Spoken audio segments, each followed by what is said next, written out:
What's your journey into nursing? What has that been like? How did you get started in nursing and how did you get to where you are today? As far back as I can remember, I always wanted to be in healthcare in some regard.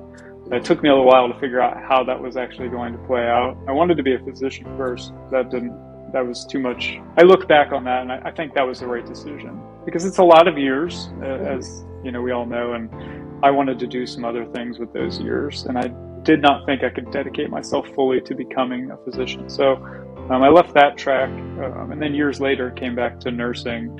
And a couple of interesting things happened once I became a nurse. And I did go to a very large ICU to get that experience. And throughout the 2 years that I was going to be there getting that experience, I learned a couple of really important things. I learned what a CRNA actually does. And I realized that that was probably not going to gel with my personality. I talk way too much. I love to be around people way too much. So an operating room is not a great place to put me because I will annoy everyone in there with random songs or whatever I'm Including muttering the in the corner. patient who's not comfortable. Correct, yeah. That's the only person I would not annoy in an operating room.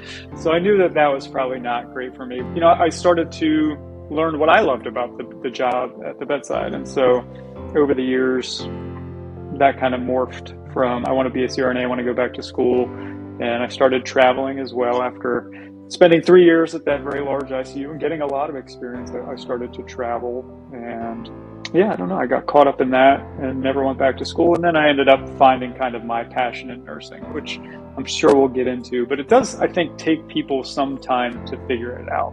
Some people just know, and that's great for them when they come, you know, out of school and they go, this is what I want to do with my career. And they have that focus and it never changes, right? Like for me, if you would have asked me in my first year, I would have told you what I was doing, but it changed over time.